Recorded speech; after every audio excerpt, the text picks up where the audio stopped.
muchas gracias. Colosenses 1, 15 y 16. Después, alguna más se anima, damos lugar al final, ¿sí? Ahora las invito a ustedes a abrir sus Biblias. En Colosenses capítulo 1 vamos a estar leyendo desde el versículo 15 hasta el 29.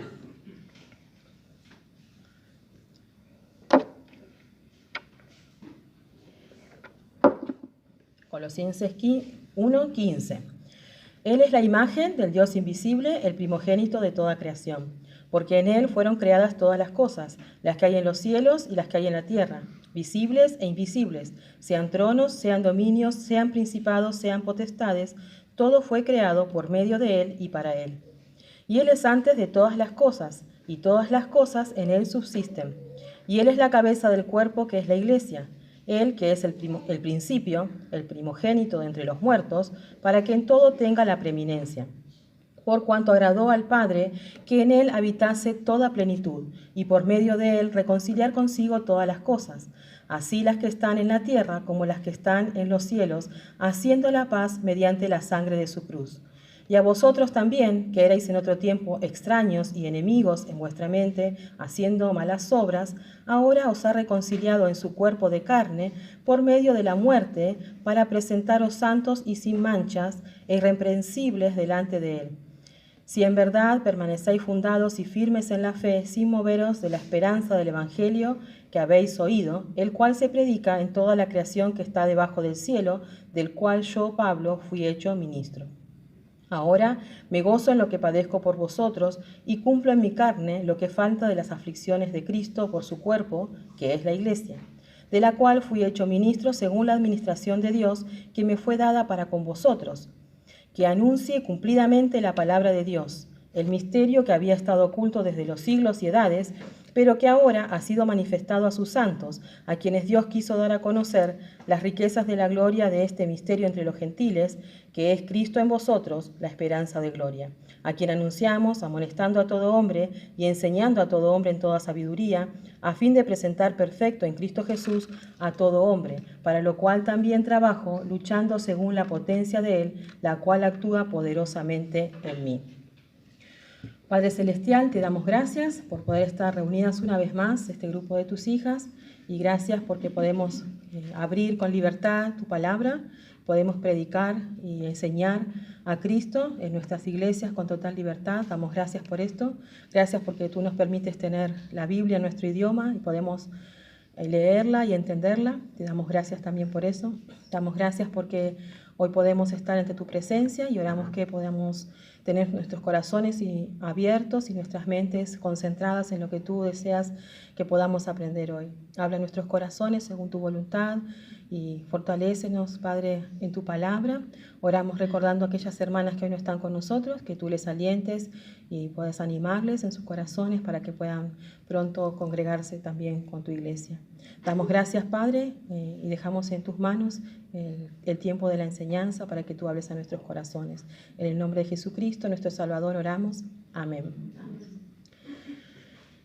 Quiero leerles un párrafo del devocional Nuevas Misericordias cada mañana, que algunas sé que también están leyendo, de los primeros días de julio, y dice así: la esperanza bíblica te da muchos nutrientes para asimilar. Sin embargo, muchos creyentes parecen vivir sus vidas sin esperanza. ¿Cuántas cosas se hacen por miedo y no por fe? Nos damos permiso de sentirnos pequeños, incapaces, solos, desprevenidos y privados de recursos. Nos decimos a nosotros mismos que lo que estamos enfrentando es demasiado grande y nos damos por vencidos antes de siquiera dar el primer paso. Esperamos que la esperanza llegue. Queremos creer que Dios está allí y que verdaderamente le importamos. Con cada día que pasa es más difícil tener esperanza. Nos preguntamos, ¿dónde puedo encontrar esperanza? Lo que no logramos comprender es que nuestro problema no es la esperanza, es nuestra vista. Tu salvación significa que ahora estás en una relación personal con aquel que por definición es la esperanza. Como hijo de Dios, no te sientes a esperar la esperanza. No, la gracia hace posible que te levantes y vivas en esperanza. En la lectura de hoy se repitió 2 veces la palabra esperanza. la esperanza del Evangelio en el versículo 23 y en el versículo 27, la esperanza de gloria. La palabra esperanza significa, según la RAE, estado de ánimo que surge cuando se presenta como alcanzable lo que se desea. Significa también virtud por la que se espera que Dios otorgue los bienes que ha prometido. Y es sinónimo de expectativa, confianza, fe. En Colosenses capítulo 1, la palabra griega que se tradujo esperanza significa expectación, confianza, esperar con anhelo, por lo general con placer. Quienes creemos en Cristo tenemos esperanza de una vida eterna. ¿Qué garantiza nuestra esperanza de vida eterna? Veremos hoy 3 aspectos de nuestro Salvador que garantizan nuestra esperanza. Y tenemos algunas imágenes para que vayan siguiendo el Power, para que les ayude. No soy muy hábil como el pastor para los Power, pero bueno, por ahí que nos ayuda. ¿Sí? Muy bien. Entonces vamos a ver, en primer lugar, nuestra esperanza en la vida eterna está garantizada. Creo que falta. Sí. Ahora sí. Nuestra esperanza en la vida eterna está garantizada en la persona de Cristo. Él es, dice el versículo 15, Él es la imagen del Dios invisible. Imagen significa representación, semblanza. Al añadirse la palabra invisible, sugiere que Cristo es la perfecta representación y manifestación visible del Dios invisible para los hombres. Como dice Juan 14:9, el que me ha visto a mí, ha visto al Padre. El Dios que es espíritu, a quien nadie vio jamás, se ha manifestado en la persona del Hijo. Hebreos 1:3 dice, el cual, siendo el resplandor de su gloria y la imagen misma de su sustancia. Cristo es la manifestación visible de Dios porque Él mismo es Dios. Nuestra esperanza está garantizada en la persona de Cristo porque Él es el primogénito de toda creación. Versículo 15 dice la segunda parte, el primogénito de toda creación. Primogénito es el primero en tiempo, lugar, orden o importancia. Y no significa en absoluto que Cristo fuese creado. Más bien enfatiza la superioridad de Cristo por sobre la creación. Y eso queda claro en el siguiente versículo. Versículo 16 dice, porque en Él fueron creadas todas las cosas. Cristo ha estado desde el principio con el Padre. Juan 1:1 dice, en el principio el Verbo, y el Verbo era con Dios, y el Verbo era Dios. Este era en el principio con Dios. Todas las cosas en Él fueron hechas, y sin Él nada de lo que ha sido hecho fue hecho. Si Cristo creó todas las cosas, no se creó a sí mismo.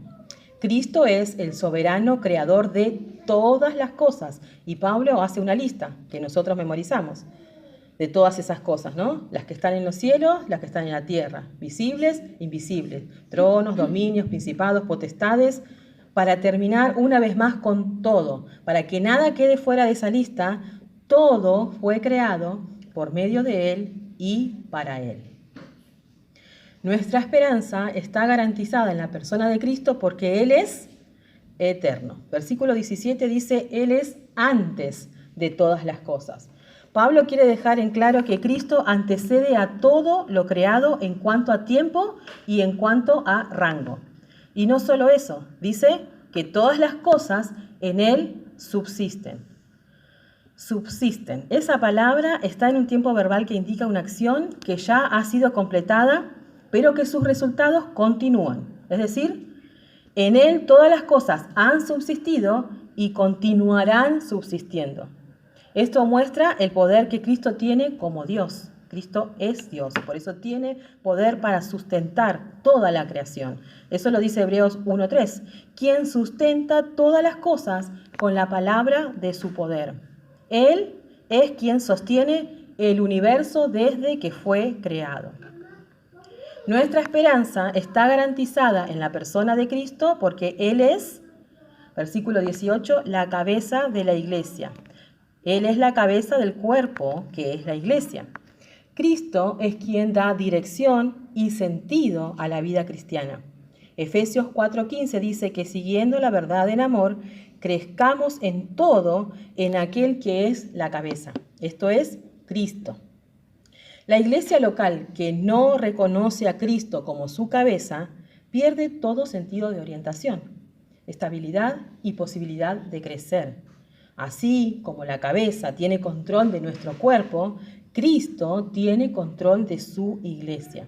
Efesios 5:24 dice que la iglesia está sujeta a Cristo. Nadie más es la cabeza de la iglesia, solo Cristo. Él es la autoridad suprema de la iglesia.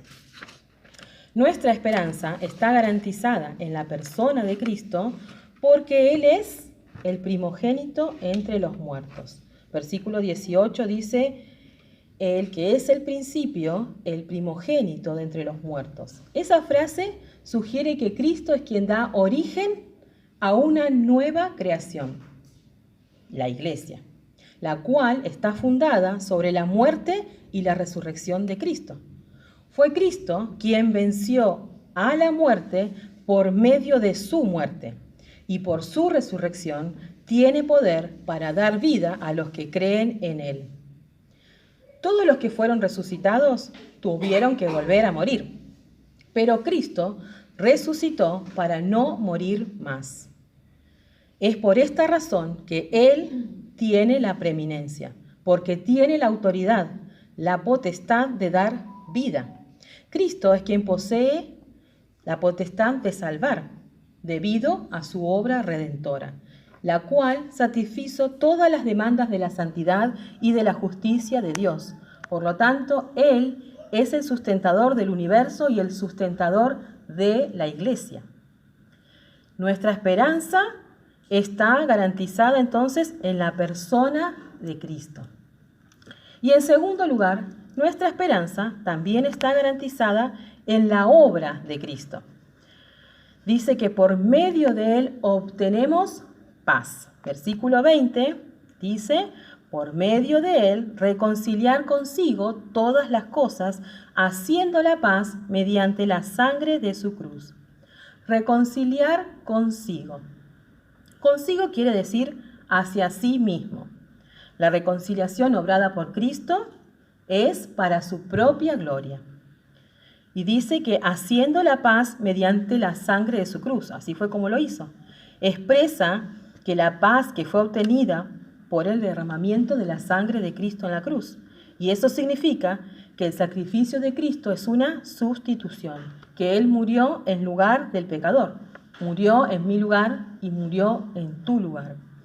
Cristo realizó esta reconciliación que nos garantiza absoluta paz con Dios. Efesios 2, 14 al 16 dice que Él es nuestra paz, que de ambos pueblos hizo uno para crear en sí mismo de los dos un solo y nuevo hombre, haciendo la paz mediante la cruz y reconciliar con Dios a ambos. La sangre de Cristo logró la paz que el hombre necesitaba. Paz es lo que ahora tenemos en relación con Dios. Por medio de Él también obtenemos reconciliación. El versículo 21 dice, a vosotros que erais extraños y enemigos haciendo malas obras, ahora os ha reconciliado. Esta frase describe la antigua vida que tenían estos hermanos colosenses. Eran extraños porque ellos no pertenecían al pueblo de Dios y eran enemigos por causa del pecado que los enemistaba con Dios. Sus vidas eran una continua hostilidad hacia Dios, como todos los que no conocen a Cristo, haciendo malas obras. Dice, ahora os ha reconciliado. Y a pesar de lo antes dicho, de que eran enemigos y que eran extraños y que eran hostiles a Dios, a pesar de eso, de su rebeldía, aún así los ha reconciliado. Esta reconciliación está disponible solo para aquellos que creemos en el Evangelio. ¿Cómo logró efectuar esta reconciliación? Versículo 22 dice, en su cuerpo de carne por medio de la muerte. Esta frase enfatiza la encarnación de Cristo, hecho que era negado por algunas sectas. La encarnación hizo posible la muerte de Cristo y la reconciliación en sí fue por medio de su muerte. Dios se hizo hombre porque sólo así se podía efectuar la reconciliación. Sin la muerte de Cristo no habría reconciliación. ¿Y con qué propósito hemos sido reconciliados? Dice, para presentaros santos y sin mancha e irreprensibles delante de Él.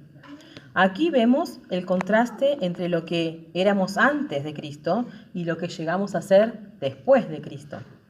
Efesios 2:19 dice, así que ya no sois extranjeros ni advenedizos, sino conciudadanos de los santos y miembros de la familia de Dios. Hemos dejado de ser extraños, hemos dejado de ser enemigos, ahora somos santos y somos irreprensibles y somos parte de la familia de Dios.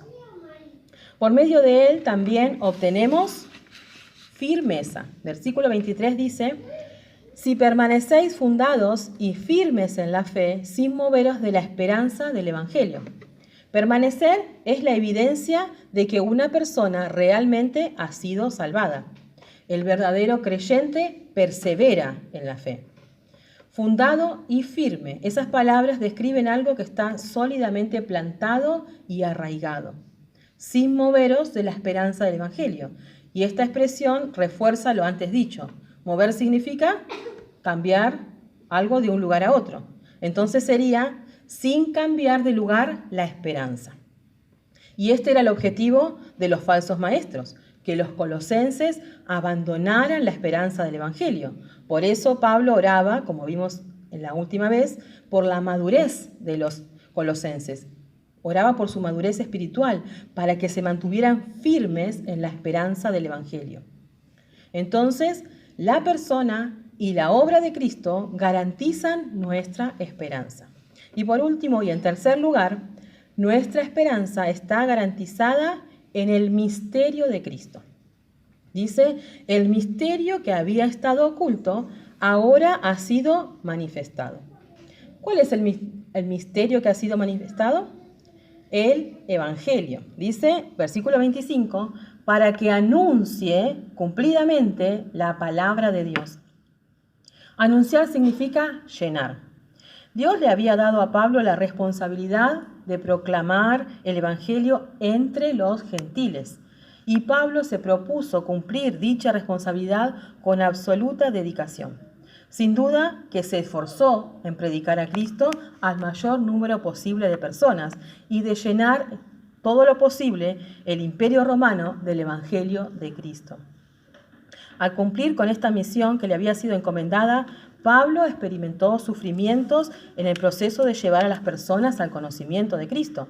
En el versículo 24 leímos que dice, me gozo en lo que padezco por vosotros. Pablo experimentaba un gozo constante al proclamar el Evangelio y ver los resultados. No es que le gustaba sufrir, sino que él se alegraba por los resultados que ese sufrimiento tenía en la vida de otros. ¿Qué ayudaba a Pablo a poder gozarse en los padecimientos? Pablo mismo dice en Romanos 8:18, tengo por cierto que las aflicciones del tiempo presente no son comparables con la gloria venidera. Pablo sabía que las aflicciones eran una leve tribulación momentánea y sabía que los sufrimientos de este tiempo presente no se comparan con la gloria que recibirá el cristiano en el cielo. Pablo dice, cumplo en mi carne lo que falta de las aflicciones de Cristo por la iglesia. Aquí Pablo no sugiere que los sufrimientos de Cristo en la cruz fueran incompletos en cuanto a lo necesario para la redención del pecador. Cristo sufrió el castigo en lugar del pecador y pagó la totalidad del precio de la salvación de todo hombre. Lo que Pablo sabía era que Cristo había reservado para él una cantidad de sufrimientos y que en ese momento se estaban cumpliendo dichos sufrimientos. En Hechos 9:16 dice, porque yo le mostraré cuánto le es necesario padecer por mi nombre. Los sufrimientos de Pablo eran consecuencia de las persecuciones de un mundo que es por naturaleza hostil a Cristo. Cristo mismo les dijo a sus discípulos en Juan 16:33, en el mundo tendréis aflicción. Los sufrimientos que experimentaba Pablo son los sufrimientos que todo cristiano experimenta en el cumplimiento de su servicio al Señor. El misterio que había estado oculto y ahora ha sido manifestado. ¿Cuál es el misterio que había estado oculto? La iglesia, el evangelio y la iglesia, ¿sí? Este misterio tiene dos partes. Una parte, el evangelio. La segunda parte, la iglesia. Versículos 26 y 27. Dice, el misterio que había estado oculto ahora ha sido manifestado a sus santos, a quienes Dios quiso dar a conocer las riquezas de la gloria de este misterio. Misterio. Esa palabra nos hace pensar en un enigma, en algo secreto, algo que queremos descubrir. Es algo que había estado oculto desde los siglos. Es algo que se habían dado pistas. Es algo que el hombre era incapaz de conocer por sí mismo y por lo tanto necesitaba que Dios lo diera a conocer. Porque Dios es el único que podía revelar ese misterio. Y dice que Dios quiso. La revelación del misterio ha sido dada por la expresa voluntad de Dios. Dios quiso incluir a los gentiles en el plan de la redención, y no solo que nos incluyó, sino que quiso revelarnos a nosotros ese misterio. Efesios 3, 5 y 6 dice, misterio que en otro tiempo, misterio que a otras generaciones no se dio a conocer, ahora es revelado a sus santos apóstoles y profetas, que los gentiles son coherederos y copartícipes de la promesa por medio del Evangelio. El Antiguo Testamento está lleno de referencias a la salvación futura de los gentiles, pero que serían coherederos y copartícipes de la promesa era algo desconocido en tiempos del Antiguo Testamento. Y fue el privilegio de Pablo abrir las puertas de la igualdad a los gentiles en la iglesia. En el cuerpo de Cristo no hay diferencia entre los judíos y los gentiles. La esperanza de gloria implica que Cristo habita en el creyente por la fe, y ambos, sean judíos o gentiles, disfrutan de las mismas bendiciones. El misterio es Cristo entre los gentiles. Ahora todos los hombres, tanto judíos como gentiles, pueden tener acceso a la salvación por medio del Evangelio de Jesucristo, a quien anunciamos amonestando y enseñando en toda sabiduría, dice Pablo. Pablo anunciaba el Evangelio de Cristo a todos los hombres, amonestando, es decir, corrigiendo mediante instrucción y advertencia, y enseñando, es decir, instruyendo en las Escrituras para la edificación del creyente. ¿Qué propósito tenía Pablo al enseñar y amonestar? Versículo 28 al final dice, a fin de presentar perfecto o maduro en Cristo Jesús a todo hombre. Pablo procuraba la madurez espiritual de todos los creyentes. Esa madurez se obtiene mediante una relación personal con Cristo, y el apóstol deseaba que todos los cristianos fueran maduros en el Señor, para lo cual también trabajo. Él trabajaba para obtener eso que deseaba. Pablo se esforzaba para enseñar a los hermanos, a todos, incluso a aquellos que no conocía, como a los colosenses. Todas nosotras tuvimos y tenemos personas que nos enseñan y que nos amonestan y que nos ayudan a madurar. Luego nosotras debemos ayudar a nuestras hermanas a ser maduras, a prepararlas para que también puedan enseñar y ayudar a otras, y así continuar el trabajo de Pablo. Es importante que para esto no olvidemos en quién está puesta nuestra esperanza, porque así como Pablo sufría por todos los creyentes, al ayudar a otras, también sufriremos nosotras. Quienes creemos en Cristo tenemos esperanza en la vida eterna, y esa esperanza está garantizada por la persona, por la obra y la revelación del misterio de Cristo. Desde que el pecado entró al mundo, todo a nuestro alrededor se ha teñido de dolor y sufrimiento. La mayoría de las personas evitamos el sufrimiento, pero el sufrimiento y la muerte de Cristo nos abrió a nosotras el camino para acercarnos a Dios y quitó el pecado que nos impedía tener una correcta relación con Dios. Ahora, gracias a la obra de Cristo, podemos tener paz con Dios y tenemos esperanza en la vida venidera. Entonces, es nuestro desafío mantener nuestra mirada en esa esperanza, no distraernos ni conformarnos con esperanzas terrenales. También es nuestro desafío mantener la mirada en la esperanza de gloria y no centrarnos en los sufrimientos que nos tocarán atravesar, porque nos tocarán atravesar sufrimientos, los cuales Dios usa para moldear a Cristo en nosotras. Si aún no te has reconciliado con Dios, no esperes a que sea demasiado tarde.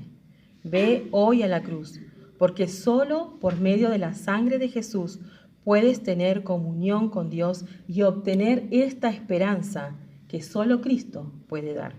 El misterio ya está resuelto. Si Cristo es tu Salvador, su Espíritu vive en ti y tienes la esperanza de gloria. ¿Estás viviendo de acuerdo con la esperanza que profesas tener? Padre Celestial, te damos gracias por poder escuchar esta tarde sobre esta esperanza que a veces olvidamos, pero que sabemos que podemos confiar en ella porque podemos confiar en la persona de tu Hijo, en su obra y en cómo Él sustenta toda la creación y también tu iglesia. Gracias por revelarnos el misterio que Cristo en nosotros es la esperanza de gloria. Tu Espíritu habita en aquellos que han reconocido a Cristo como Salvador y oramos, Padre, para que nos ayudes a tener presente esta esperanza para que podamos vivir a la altura de lo que tú deseas para nosotros. Ayúdanos a soportar los sufrimientos confiando en que son pasajeros, que son momentáneos y poner nuestra mirada en la eternidad, porque allí recibiremos la gloria que tú nos has prometido. Ayúdanos, Padre, a compartir esta esperanza de gloria con aquellos que aún no te conocen. Ayúdanos a fortalecernos unas a otras y animarnos a crecer para mantener esta esperanza viva en nuestros corazones. Rogamos que tú nos permitas atesorar esta hermosa promesa de la esperanza de la vida eterna. Y bendice, Padre, el tiempo que podamos también tener en comunión, bendice los alimentos y permítenos disfrutar un tiempo agradable unas con otras y compartir, Señor, juntas, sabiendo que podemos tener comunión en Cristo. Damos gracias en el nombre de Jesucristo. Amén. Vamos a